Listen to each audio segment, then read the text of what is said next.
have ourselves a 1/2 ounce bottom sweeper, a mud crab, and some rocks. So we're gonna drop it down, see if we can't catch something off this pile of rocks.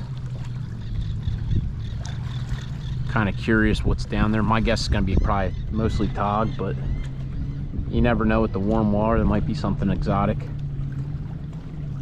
Marking something right beneath us, so that's a good sign.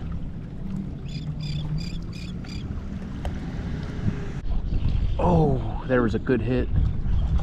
See if we'll come back. If I even have bait. Oh yeah.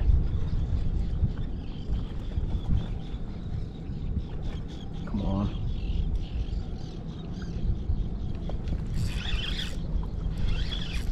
Ooh, might be a tog. I think tog. It's got that weird tog pull. Yep.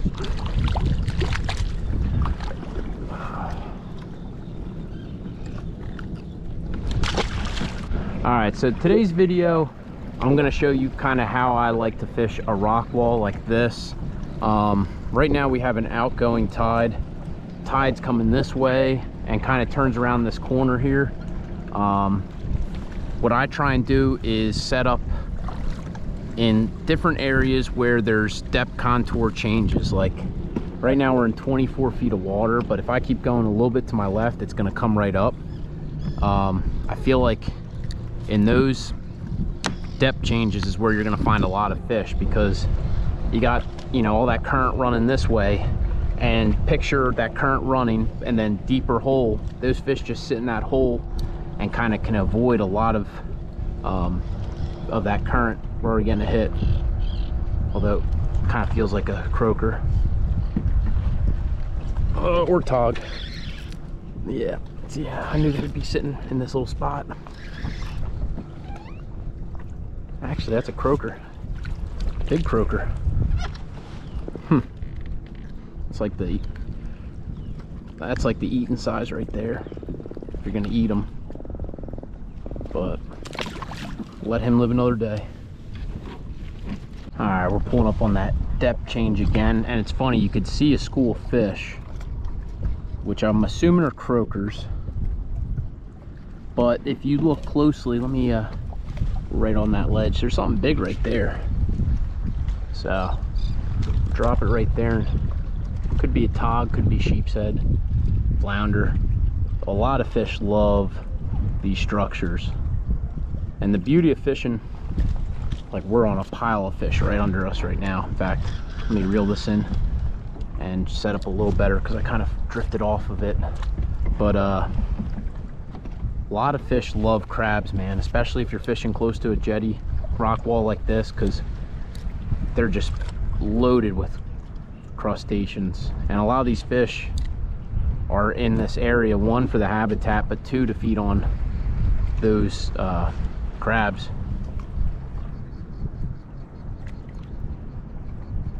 And I think one thing, people have this theory that you have to be anchored, you can't be moving to catch these fish, and it's kind of a myth in my opinion. I've caught some of the biggest fish, you know, tog, triggerfish, sheep's head, drifting just like we are. We're not drifting very fast, like 0.3 knots, but just that amount of speed is perfect for what we're doing. Tell you what, man, marking some decent marks right off this edge. But with there being so many croakers and smaller tog around, it can be difficult to pinpoint. Like, see that? Those are little croaker hits. Sometimes it can be difficult to pinpoint the bigger fish. Another croaker. Tell you what though, can't complain about the size of these fish. Even you know, 12-inch croaker like this gives you a good fight. That's, you know, decent sized croaker.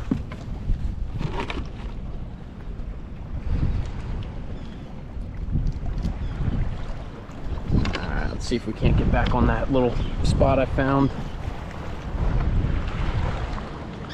feel like a lot of this is kind of trial and error. I've actually never fished this rock pile before, but I saw it on Google Earth and thought it was worth a shot. I also looked on Navionics and saw the different depth contours, and that made me real excited, because if you get some deep water along rocks like this, there's usually pretty decent fishing. At least. Now we are fishing a 1/2 ounce bottom sweeper. I could probably in theory go to a 3/4 ounce, but I kind of want to keep it as light as I possibly can. I mean, once the tide starts ripping through here, I don't know if we'll even be able to hold bottom with a half, but we're gonna kind of keep fighting through if we can get away with using this. Oh man, I missed. Whoa, got ourselves a big weight coming this way. Jeez. Oh, and we're getting a hit. There we go.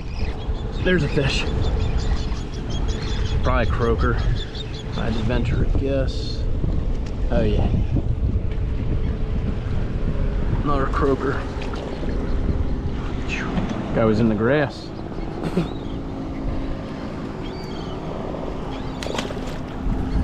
Alright, dropping it down right here. Should be drifting over that contour change real soon.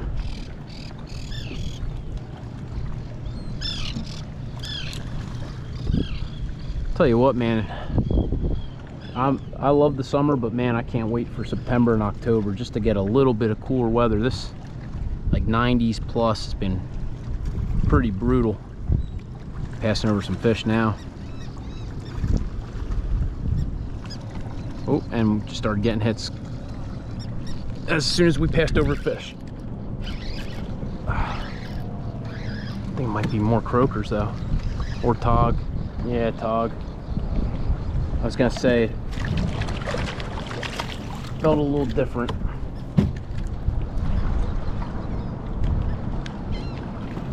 I need a little bit of slack. There we go. There he goes. All right, I'll try right here. I feel like this jetty fishing is a lot like playing scratch offs. You know, not everyone's gonna be like that $50, $100 winner like a sheep's head. There's a lot of those like $2 tog scratches and $1 tog, $1 croaker. Just so much different amounts of species that just sit in these rocks that sometimes you gotta be real lucky to get into some sheep on these structures. Unless you find them staged in a school, you know, it's kind of tough sometimes fighting through all these other fish. There's a hit right there.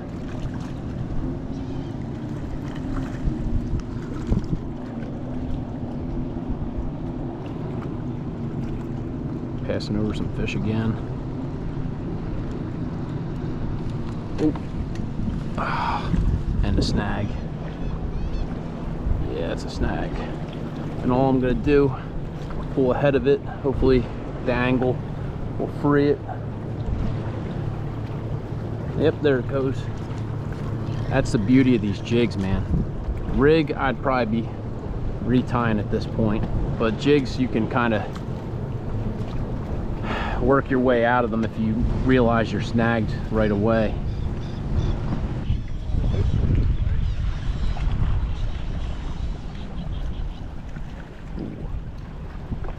Ooh, there we go.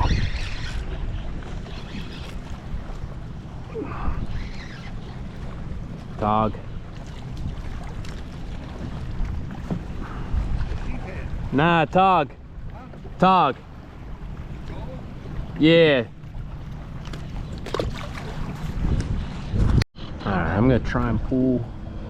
See, like that to me looks like a lot of croakers.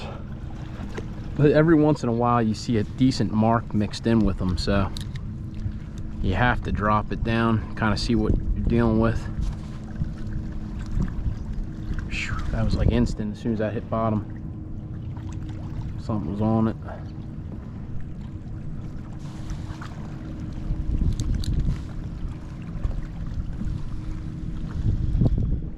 Jeez. Man, think those are croakers. They just feel like them prototypical croaker hit. Yeah, that's a croaker.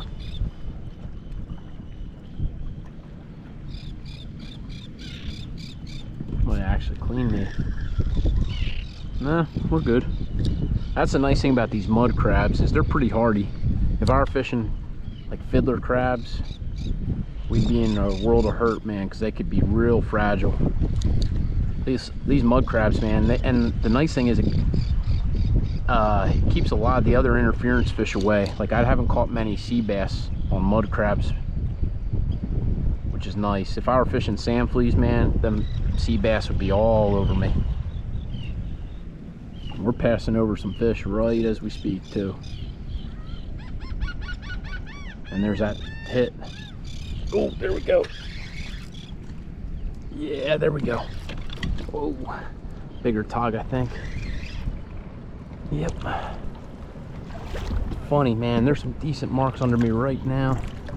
Try and keep a visual idea where I'm at so that I can try and pull back up on it. Man, look at that. That's got to be a sheep's head right there. See that big mark? I'm gonna try and get this guy back in. Try and get back on that little spot before we pass it too far. Man, if that's a tog, man, that's gonna be a big tog. That's like usually the size marks you see for the stripers that I'm catching. Yeah, but I'm right on top of it right now. Thinking it might be a sheep. Just dropping it back where we were. We should be on bottom now. One of the tricky things though, fishing these different depth changes, is if you're drifting back into deeper water and you're not mindful, you could be dragging your bait, you know, 2-3 feet off the surf or off the bottom. There's a hit.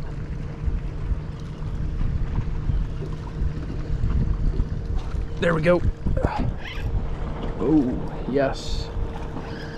It's a nicer tog, or at least a spunkier tog. But you know, that change that we were fishing is like a 2-foot change, and not that you won't catch fish off the bottom, but most of these fish are staged right now on the bottom. So if you're dragging your bait 2 feet off of it, you could be completely missing them. Oh, not the most graceful. Oh, croaker has to be. Yeah, I was gonna say, had that croaker hit to him. Man, this guy's lean as can be. Going in the wrong direction with them.